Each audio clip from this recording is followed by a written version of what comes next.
사실 지금은요, 갭 투자나 단기 투자 노리고 섣불리 들어올 상황이 아니다. 저는 그렇게 보고 있습니다. 더 밀어 올릴 가능성은 높지 않다라는 것입니다. 금리 인하가 지연될 가능성이 매우 높은 상황이고요. 또 지방은 미분양이 증가하고 있고 경기는 불안하기 때문에 다시 모든 부동산이 오른다라고 볼 수 없습니다. 단지 입지별로 보자면 실수요자 시장에서 수요 쏠림 현상이 좀 더 지속될 수 있다라고는 봐야 됩니다. 절대적인 거래량은 아직 많이 미미합니다. 지난 시간에도 제가 말씀을 드렸었는데 대세 상승으로 가기에는 지금 시장 상황이 그다지 좋지 않다 이겁니다. 전세가가 계속 올랐다 또는 계속 오르고 있다 뭐 이런 뉴스에 여러분 걱정부터 앞서는 그런 부동산 시장인데요.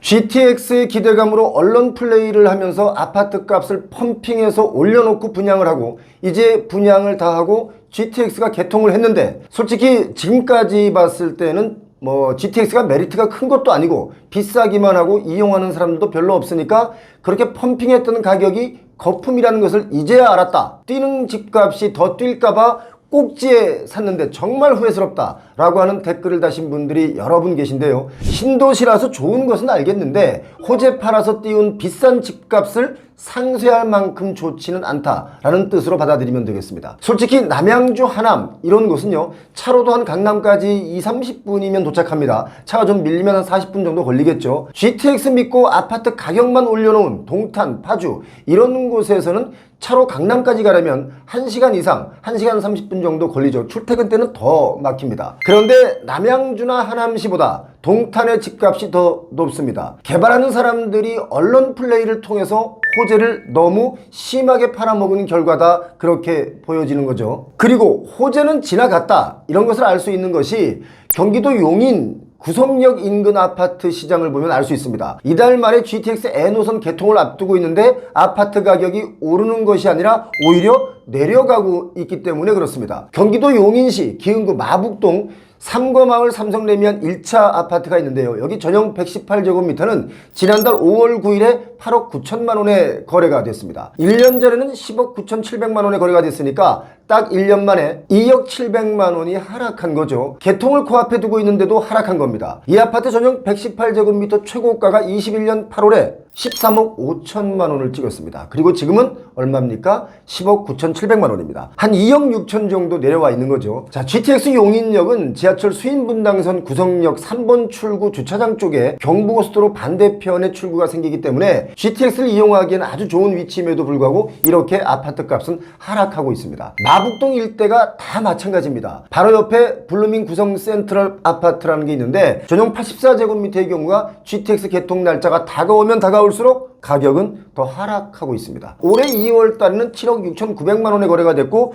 4월 달에는 7억 3천만 원, 그리고 최근 5월 13일에는 더 내려갔습니다. 6억 4천만 원에 이렇게 점점 더 하락되면서 거래가 되고 있는데 또 바로 옆 단지 연원마을 LG 아파트 전용 84제곱미터의 경우도 3월에는 8억 5천5백만 원에 거래가 됐는데 한 달 뒤 4월 말에는 7억 7천만 원에 거래가 됐습니다. 개통 날짜가 다가오면 다가올수록 오히려 더 내려가죠. 여기 보니까 7,500만 원 정도 하락이 더 이루어졌습니다. 사실 이 지역은요, GTX 호재보다도 제가 볼 때는 수인분당선의 호재를 이미 한번 끌어안은 아파트 단지들이죠. 용인시는 처인구 빼고 기흥구, 수지구 여기가 교통 호재에도 불구하고 지금 하락을 면치 못하고 있습니다. 반도체 클러스터의 수혜를 직접적으로 받은 처인구는 지금 살짝 보합 수준인데요. 삼성전자가 300조 원을 투자해서 만들 반도체 메카 클러스터 조성 발표 이후에 용인시와 동탄 신도시의 부동산 시장이 들썩였죠. 과열 양상까지 보이면서 고점에 대한 불안감들이 다들 있었습니다. 이렇게 좋은 호재를 다 갖다 붙여도 부동산 가격은 지금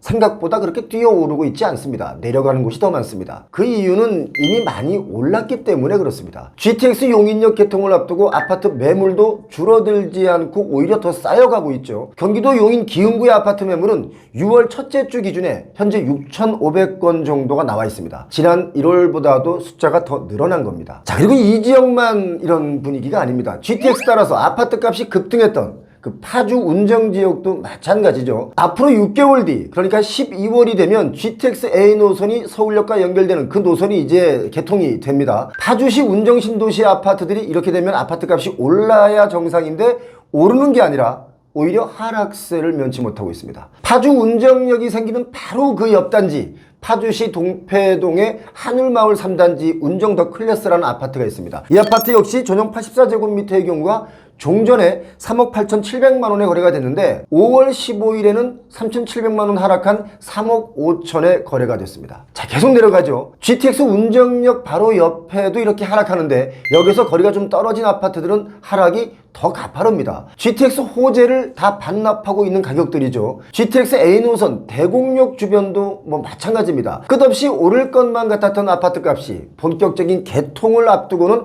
가격이 상승하는 게 아니고 하락으로 돌아섰다, 이렇게 보시면 되겠습니다. 그런데 이와 반대인 경우도 있습니다. 서울 마포 이 서쪽 지역과 맞닿아 있는 고양시 덕은동이라는 곳이 있습니다. GTX와는 전혀 상관없는 지역일 수 있는데 이 지역은 가격이 상승하고 있습니다. 자, 왜 이렇게 상승하나 분석을 해보면 한 3가지 이유가 나오는데, 한강 인접이라는 것, 그리고 마포 상암동, 강서구 마곡동, 여의도 일자리의 베드타운이라는 거, 그리고 이 지역이 새 아파트 단지로 구성됐다는 것이 바로 그 이유 3가지입니다. 일자리와는 가깝다는 이유로 GTX와는 상관없이 가격이 오르고 있는 겁니다. 자, 동탄과 용인 지역보다 파주 운정 지역은 앞으로도 제가 볼 때는 최고가를 회복하려면 좀 더 많은 시간이 걸릴 것이다 라고 저는 보고 있습니다. 그 이유는 딱 한 가지입니다. 일자리입니다. 일자리가 그렇게 있지 않습니다. 경기 남부의 반도체 벨트 지역은 가격 방어가 어느 정도 될 수는 있겠지만, 경기 북부 파주 지역의 경우는 주거의 가치가 향상되려면 일자리가 창출돼야 된다, 이겁니다. 요즘 신도시 아파트들이 서울보다 더 비싸게 거래되는 경우도 있습니다.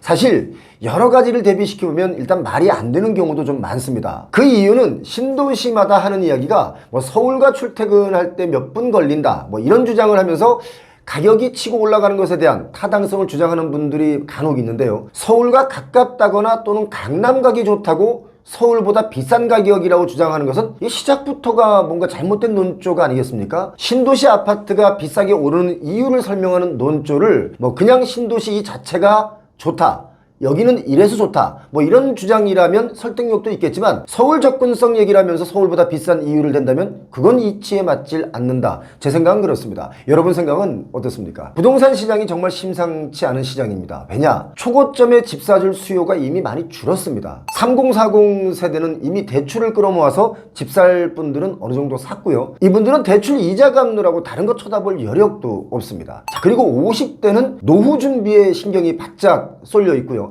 60대는 소득이 줄어들면서 또 다시 일자리 찾느라고 분주합니다. 자, 우리 미래 세대인 20대는 어떻습니까? 취업을 못해서 돈을 못 벌고 있습니다. 그래서 사는 것도 팍팍합니다. 제가 20대 때는요, 이 몸이 미천이기 때문에 근면성실하기만 하면 잘 살 수 있었습니다. 그런데 요즘은 근면성실보다는 스펙, 또 스펙을 뛰어넘는 실력도 있어야 되기 때문에 정말 힘들어진 세대가 바로 2030 세대입니다. 따지고 보면 저는 제가 살았던 그 2030 그 시대에는 정말 운이 좋았던 시대가 아닌가, 그런 생각도, 그런 반성도 한번 해봅니다. 그럼에도 불구하고 서울 아파트는 지금 10채 중 6채가 전 고점 대비 한 80% 정도 가격이 회복돼서 매매가 되고 있는 곳이 많아졌습니다. 그런데요, 이걸 좀 깊게 들여다보면요, 절대적인 거래량은 아직 많이 미미합니다. 지난 시간에도 제가 말씀을 드렸었는데, 대세 상승으로 가기에는 지금 시장 상황이 그다지 좋지 않다, 이겁니다. 전세가가 계속 올랐다 또는 계속 오르고 있다, 이런 뉴스에 여러분 걱정부터 앞서는 그런 부동산 시장인데요. 제가 이사하는데 업체 찾고 인터넷 정수기까지 생각만 해도 머리 아픈데요. 그게 무슨 걱정이야? 아정당이 있는데. 포장이사, 이사 청소까지 한 번에 이게 해결돼요. 당일 추가 비용 절대 없다는 거지. 비대면 견적에 문제 생길 시 아정당 본사 차원에서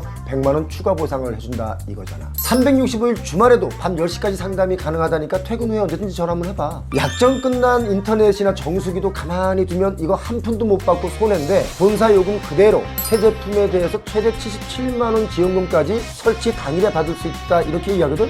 아정당 유튜브 구독만 해도 최신 휴대폰 증정 이벤트도 참여 가능하니까 구독하고 당첨도 한번 노려보는 것도 나쁘지 않을 것 같아요. 365일 우리 집 생활지원금 지킴이 아정당. 데이터를 보면 2021년 6월 집값이 최고점을 찍을 때 전세가격 지수가 100이었다면 지금은 92.6입니다. 전세가격 지수라는 것은 어느 한 시점의 가격을 기준으로 그 기준보다 높으면 상승, 낮으면 하락이라고 측정하는 값을 말하는데요. 21년 6월이 100이었는데 지금은 92.6이니까 21년보다는 7.4% 낮은 가격에 전세가가 형성되고 있다. 이렇게 보시면 됩니다. 전세가가 오르지만 뛰어넘진 않았다. 그래서 매매가도 21년 가격을 뛰어넘기는 어렵다. 제가 지금 그 말씀을 드리고 있는 거죠. 전세를 경기 선행지수라고 봅니다. 그 이유는 매매는 실수요자와 투자자가 섞여 있는 시장이고 전세 시장은 100% 실수요자 시장이기 때문에 그렇습니다. 여기서 여러분 아파트값 상승과 하락을 예상할 수 있는 아주 간단한 상황을 제가 알려드리겠습니다. 뭐 특수한 상황이 아니라면 지금 제가 말씀드리는 내용이 거의 95% 정도는 맞는 이야기니까 이해가 만약에 안 되시면 2번 정도 이 영상을 보시면 금방 아실 수 있는 내용이니까 꼭 놓치지 마시고 끝까지 보시기 바랍니다. 자, 먼저 아파트에 한해서 라는 전제를 깔고 말씀드리겠습니다. 예를 들어 아파트 가격이 10억인데 전세가가 5억이면 전세가율은 얼마입니까? 50%죠. 전세가의 상승폭이 이 매매가의 변동폭보다 크다. 이런 경우는 뭡니까? 부동산 시장이 바닥권이다 라고 하는 징조입니다. 상승으로 전환될 때 나타나는 현상이 바로 이런 현상이죠. 자, 반대로 전세가의 하락폭이 매매가의 변동폭보다 이게 클 때 이것은 부동산 시장이 하락으로 전환될 때 나타나는 현상입니다. 자, 물론 전세가율 하락은 일시적일 때도 있습니다. 뭐 입주 물량이 갑자기 많을 때도 이런 현상이 나타날 수 있는데 이걸 구분해야 되겠죠. 자, 여러분 쉽죠? 제가 앞부분에 단서를 달았습니다. 무슨 단서? 특수한 상황이 발생하지 않는 순수한 시장에서 상황에선 이렇다는 것입니다. 자, 그렇다면 특수한 상황이라는 게 뭐냐? 대출을 늘려준다든지 갑자기 세제 혜택을 준다든지 뭐 여러 가지 이런 혜택을 줄 때는 변수가 생기면 위에 제가 말씀드린 내용은 좀 달라질 수 있습니다. 보통의 경우는 아무튼 이렇습니다. 그렇다면 이걸 기준으로만 본다면 지금의 아파트 가격 경우는 어떨까요? 서울의 경우는 52주 연속 전세가가 올랐는데요. 물론 서울이라고 다 오르는 것은 아니죠. 전세가가 올랐으니까 매매가를 밀어 올릴 확률이 높아졌죠. 하지만 이게 중요합니다. 더 밀어 올릴 가능성은 높지 않다 라는 것입니다. 금리 인하가 지연될 가능성이 매우 높은 상황이고요. 또 지방은 미분양이 증가하고 있고 경기는 불안하기 때문에 다시 모든 부동산이 오른다라고 볼 수 없습니다. 단지 입지별로 보자면 실수요자 시장에서 수요 쏠림 현상이 좀 더 지속될 수 있다라고는 봐야 됩니다.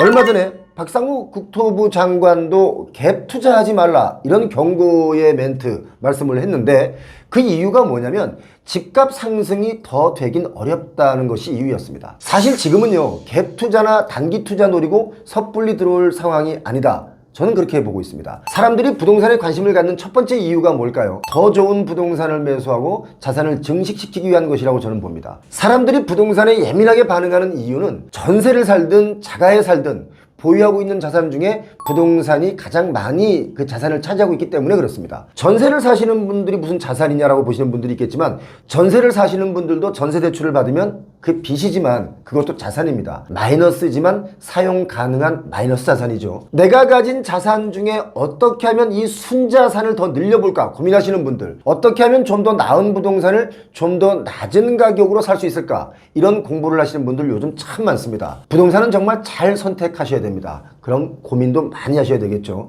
특히 요즘은 부동산 사기가 아주 극성을 부리고 있습니다. 저희 표용호TV에 메일로 오는 제보들 저희가 일일이 다 소개를 못 드리고 있는데요. 그 중에 절반이 부동산 관련 사기입니다. 뭐 공동 투자를 해서 망했다든지 이런 이야기들이 너무 많습니다. 일일이 다 방송해드리지 못하는 이유는 아직 그런 것이 법적으로 뭔가 해결되지 않았기 때문에 방송드리지 못하고 있는 겁니다. 리스크 관리 철저히 하시고 부동산 시장을 좀 더 깊게 보시기 바랍니다. 그렇다면 표용호TV 구독은 뭡니까? 의리 필수입니다. 표용호TV를 구독하신 여러분 오늘도 고맙습니다. 부자 되시기 바랍니다. 감사합니다.